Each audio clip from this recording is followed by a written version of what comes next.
welcome to another Frog Wrestling Pond News update. Your host, John Jagger, coming to you this week from a slightly smaller box.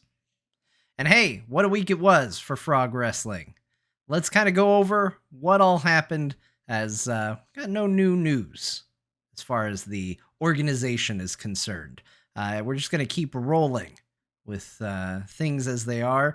I think the new tag team rules are going to be great. We're going to see where we go from there. There is the threat looming of WWE 2K24, and who knows how that's going to look and how that's going to impact things. But until that comes in and smashes all our plans, we're going to keep right on rolling with it. But this week was a fun week. We opened up with Cody Rhodes defending the Dragon Beef Championship that he has clutched week after week, foiled every attempt to take the belt away from him, so much so, I even find myself kind of rooting for him. You gotta love an underdog, and he's certainly doing it. This week, he defended against Royale Kurik, who I thought was going to be a much bigger challenge to him than ended up being the case. Now, you may be noticing a pattern with his opponents. If you remember, 2 weeks ago, we did a Battle Royale to decide who would challenge for the title. Garrett won that, ended up losing his match against Cody Rhodes. And then Varel, he was the last person eliminated in that match. He was the person who challenged last week.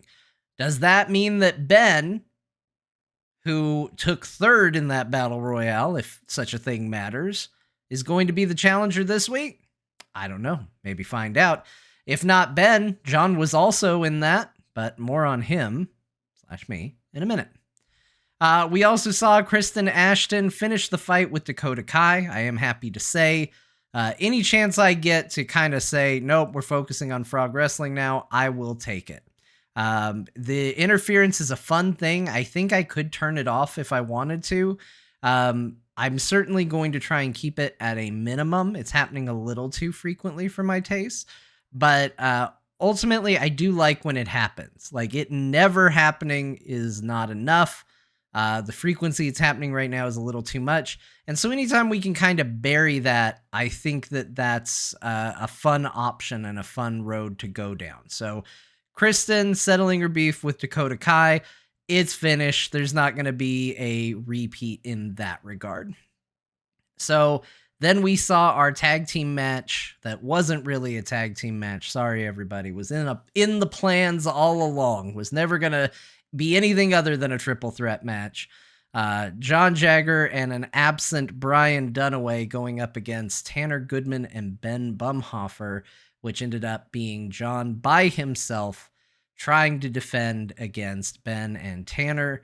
He was unsuccessful. And what does all this mean? Well, this is probably the big news. If you're wondering anything from that last episode, it's probably this. What does that mean for Core? What does that mean for John's positioning Core? Why did Brian Dunaway not come down to the ring and help? The answer is pretty easy. John is officially out of Core. The group has moved on without him. That was a Scott-sanctioned decision. Brian Dunaway not showing up. John Jagger no longer a member of Core. Now, as to what that means for Core going forward, are they going to get a new member? What's going to happen there? Is John going to join up with somebody? That I can't tell you. That's spoilers. That's getting into spoiler territory. We're not doing that. But I will tell you it is now confirmed that absentee was a Core decision, as Scott has decided to eliminate John from the group. Then we saw our Extreme Rules match as Kyle Ferguson fought Randy Jordan.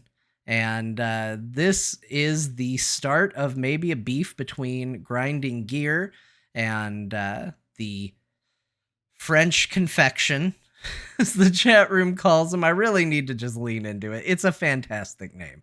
French Confection is good. It is going to be the start of a series this week. We will see Patrick Beja versus Garrett Weinzierl, and where that feud could go from there, who knows? But maybe the tag team titles will end up on the line as a result. We did see Brian Ibbott and Scott Johnson in a non-title match. Brian Ibbott coming damn close. Like, the match was short, but in terms of the fight itself, there was a moment where I was pretty sure Brian was about to beat him.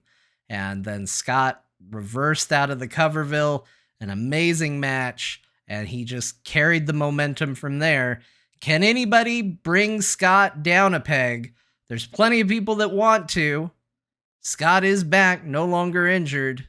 Will anybody take a shot at the King this week? We're going to have to find out. And then, of course, we did see the crowning of a new women's champion as interference abounds, as Jocelyn Kearney fought Dearest Martha, who got a little bit of help from the WWE, Rhea Ripley, in her match. I can tell you that Martha held on to that title as best she could, did not want to do any title matches. Jocelyn forced her hand using the Women's Money in the Bank contract to make that match happen.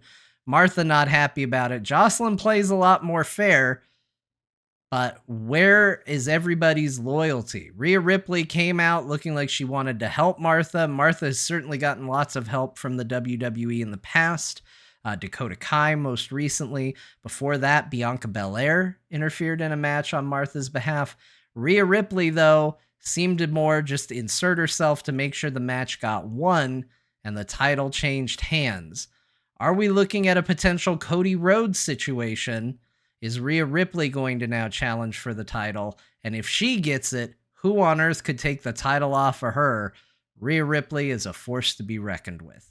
So that's what happened last week. This week, we are going to see the fallout of a lot of these things. What does the future of Core look like? What is going to happen with the Women's Championship and the interference with the WWE? Can Cody Rhodes hold on to the title for another week? Or will this be the week that we finally put that to rest as well? And who will be challenging?